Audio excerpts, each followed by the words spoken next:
కానీ ఆ వ్యవస్థలను ప్రభావితం చేసే శక్తి మనకు లేదు కాబట్టి ఆ వ్యవస్థలను ప్రభావితం చేయడానికి వనరులు కూడా మనకు లేవు కాబట్టి అన్ని కోణాలు వాళ్ళకు ప్లస్ పాయింట్ అయిపోయింది. వర్గీకరణ రద్దించారు.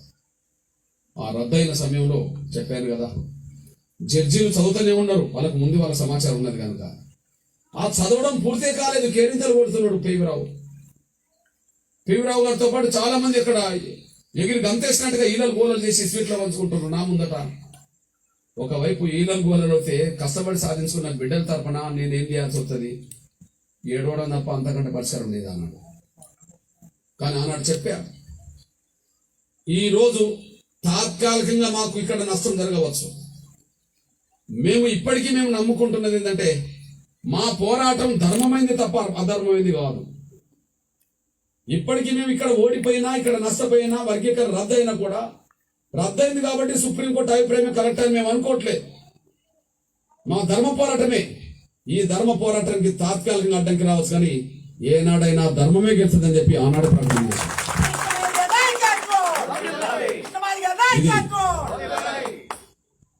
వర్గీకరణ రద్దయిన రోజు వాళ్ళు మన రాజ్యాంగ విజయం అన్నారు. ధర్మ పోరాటానికి వచ్చిన తాత్కాలిక అడ్డంకి అని మనం చెప్పాం.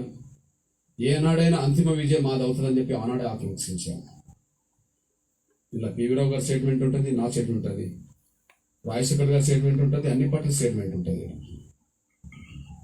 ఏనాడికైనా ధర్మమే గెలుస్తుందనే మాట మనం చెప్పాం. చంద్రబాబు మాట్లాడతాడు, సిపిఎం బీజేపీ మాట్లాడతాడు, నేను పివిరావు గారు అందరూ మాట్లాడతాడు. మనది ధర్మమైన పోరాటం అనే విషయం మనకు తెలుసు. అది సక్సెస్ అవుతేనే మన భవిష్యత్తు ఉంటుంది అనే విషయం 5 ఏళ్ళు రుజువైంది. కాబట్టి ఎన్ని కష్టాలు ఎన్ని బాధలు పడ్డా ఇదొక్కటి నా జాతికి సాధించాలనే పట్టుదల ఏనాటికి వదలకుండా ముందుకెళ్తుంది. కాబట్టి ఈ విషయంలో ఇచ్చిన మాట నిలబెట్టుకుంటే 16 ఏళ్ళు మనం కొట్లాడాల్సి అవుతుంటే ఈ సుప్రీంకోర్టు జడ్జిమెంట్ వచ్చినాక మన జాతిలో ఇక వర్గీకరణ రేపో మాపో రాబోతుందనే మాట కొంత అనుకుంటాం. 16 ఏళ్ళు గడిచేటప్పుడు చాలా మంది నిరాశ నిస్పృహలకి వర్గీకరణ రాదేమని అనుకునేటోళ్ళు కూడా ఉన్నారు. కానీ ఎంఆర్పిఎస్ శ్రేణులు ఎప్పుడు ఆ మాటకు రాలేదు. యుద్ధం నడిపేటోళ్ళే నిరాశ నిస్పృహ పోతే ఇక వర్గీకరణ ఎట్లా సాధ్యమవుతుంది? యుద్ధంలో ప్రధాన పాత్ర పోషించిన వాళ్ళకు కొంత ఆలస్యం అవుతున్న కొద్దీ నిరాశ నిస్పృహలుగా రాదేమని చెప్పి అభిప్రాయం అవుతుంది. కానీ యుద్ధం కొనసాగుతున్న సమయంలో యుద్ధానికి నాయకత్వం వహించడానికి అదే అసంతృప్తి ఆవేదన వచ్చిందనుకో ఎక్కడ సాగిస్తారు? అంబేద్కర్ చాలా గొప్ప మాట చెప్తాడు. ఆయన జీవితంలో ఎన్నో అనుభవించి ఎన్నో కష్టాలు ఉండిన వ్యక్తి కాబట్టి ఆయన ఒక మాట అంటాడు, ఏ వ్యక్తి అయినా, ఏ సంఘ నాయకులైనా, ఏ పార్టీ నాయకులైనా తన జీవితంలో ఒకటి సాధించుకోవాలని చెప్పి ఏదైనా పోరాటం మొదలు పెడితే ఆ పోరాటాన్ని ముందుకు తీసుకెళ్తున్న సమయంలో ఎన్నో సవాళ్ళను ఎదుర్కోవాల్సి వస్తుంది, ఎన్నో సమస్యలు ఎదురవుతుంటాయి. ఆ సవాళ్ళను ఎదుర్కోవడానికి నువ్వు ఏ త్యాగమైనా చేయగాని ఒక ఆత్మవిశ్వాసం మాత్రం కోల్పోకు అని చెప్పి అంబేద్కర్ చెప్తాడు. నువ్వు ఏ త్యాగమైనా చేయి, ఒక ఆత్మస్థైర్యం మాత్రం కోల్పోకని అంబేద్కర్ చెప్తాడు. సుప్రీంకోర్టు 5 జడ్జీలతో కూడా రద్దు చేసినా తిరిగి సాధించాలనే పట్టుదలతో ముందుకెళ్ళమే తప్ప ఏనాడు మన ఆత్మస్థైర్యాన్ని కోల్పోలేదని కూడా మీరు మర్చిపోతాం సార్. ఇప్పుడు మళ్ళీ 5 జడ్జీలు మళ్ళీ చెప్తున్నా, ఈ తీర్పు రాకముందే ఒకవేళ సుప్రీంకోర్టు జడ్జిమెంట్ గత జడ్జిమెంట్ ప్రకారమైనా కూడా అంతిమంగా వర్గీకరణ పరిష్కారం ఏంటంటే పార్లమెంట్ చూపెట్టడమేగా. అంతిమంగా వర్గీకరణ సమస్య పరిష్కారం ఏంటిది? పార్లమెంట్ చూపెట్టడమే కదా. మరి పార్లమెంటుకు ప్రాతినిధ్యం వహిస్తున్న పార్టీలు ప్రభుత్వం ఉన్నా, ప్రతిపక్షం ఉన్నా, ఏ పక్షం ఉన్నా వాళ్ళందరూ మనకు అనుకూలంగా స్టేట్మెంట్లు ఇచ్చిన వాళ్ళే కదా, వాళ్ళు అనుకూలంగా మాట్లాడిన వాళ్ళే కదా, మద్దతుగా మన మీటింగ్లోకి వచ్చిన వాళ్ళే కదా. వాళ్ళకే చిత్తశుద్ధి ఉంటే వర్గీకరణ సమస్య పరిష్కారం కోసం 16 ఏళ్ళు కొట్లాడాల్సిన అవసరం లేదు. ఈ తీర్పు కోసం చూడాల్సిన అవసరం కూడా లేదు.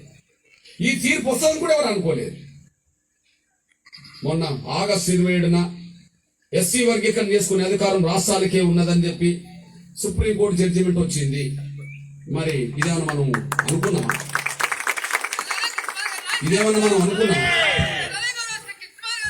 మనం అందరం చూసింది ఇవాళ కాకపోయినా రేపైనా ఇంకా సంవత్సరానికైనా పార్లమెంట్లో బిల్లు సాధించుకోవడమే కోణంలోనే మనం యుద్ధం నడిపాం కదా.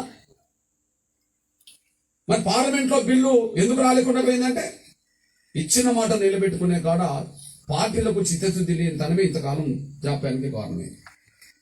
దానికి కారణం ఏందనే విషయం, అది వాస్తవమా కాదనే విషయం నేను చెప్పడానికి ప్రయత్నం చేస్తే ఒక అంశం. కానీ ఒకటి మాత్రం స్పష్టం, మనకు ఆనాడు పలుకుబడి లేదు, వాళ్ళు రద్దు చేయించారు. అంతిమంగా ధర్మం మన వైపే ఉన్నది. మన అదే సుప్రీంకోర్టు జడ్జిలు 5 అది రాష్ట్రాలకి అధికారం ఉన్నది. ఆనాడు జడ్జిమెంట్ కరెక్ట్ కాదు. మళ్ళీ 7 జడ్జీలతో మన దాన్ని పునఃసమీక్ష చేయాలని చెప్పి పంజాబ్ వర్గీకరణ దాని మీద మాట్లాడిన సుప్రీంకోర్టు ఆంధ్రప్రదేశ్ మీద తీర్పిచ్చింది. అర్థమైందా? సుప్రీంకోర్టులో విచారణ ఏ రాష్ట్రానికి సంబంధించిన వర్గీకరణ మీద జరిగింది? పంజాబ్ లో ఎస్సీ వర్గీకరణ 2011 నుండి చట్టం అమలు జరుగుతుంది. చట్టాన్ని రద్దు చేయడానికి వీళ్ళు అక్కడికి వెళ్ళారు. అసలు వీళ్ళు ఎక్కడికి వెళ్ళారు అనుకున్నావు? చెడగొట్టకురా చెడిపోతాం అనే సామెత ఒట్టుగానే రాలే. ఇక్కడ మనది రద్దు చేయించిన వాళ్ళు మళ్ళీ అక్కడ రద్దు చేయించడానికి తిరిగి బ్యాచే ఏది. ఇక్కడ రద్దు చేయించిన వాళ్ళే వాళ్ళకి ఏం ఆలోచన వచ్చిందంటే, ఇక్కడ రద్దు అయినాక కూడా పంజాబ్ వాళ్ళు చట్టం తీసుకొచ్చిండ్రు. ఆ చట్టం కనుక అమలు జరిగితే మళ్ళీ వీళ్ళు మళ్ళీ దానికి మళ్ళీ అక్కడ అమలు జరిగినప్పుడు మాది ఎందుకు అమలు జరగదని మళ్ళీ అంటారు వీళ్ళు. మళ్ళీ వీళ్ళకి జీవం పోసినట్టు అవుతుంది. అర్థమైందా? మళ్ళీ వీళ్ళకి జీవం పోసినట్టు అవుతుంది. ఆ చట్టాన్ని కూడా రద్దు చేసిన మనకు ఒక పని అయిపోతుంది కదా అనుకున్నారు వీళ్ళు.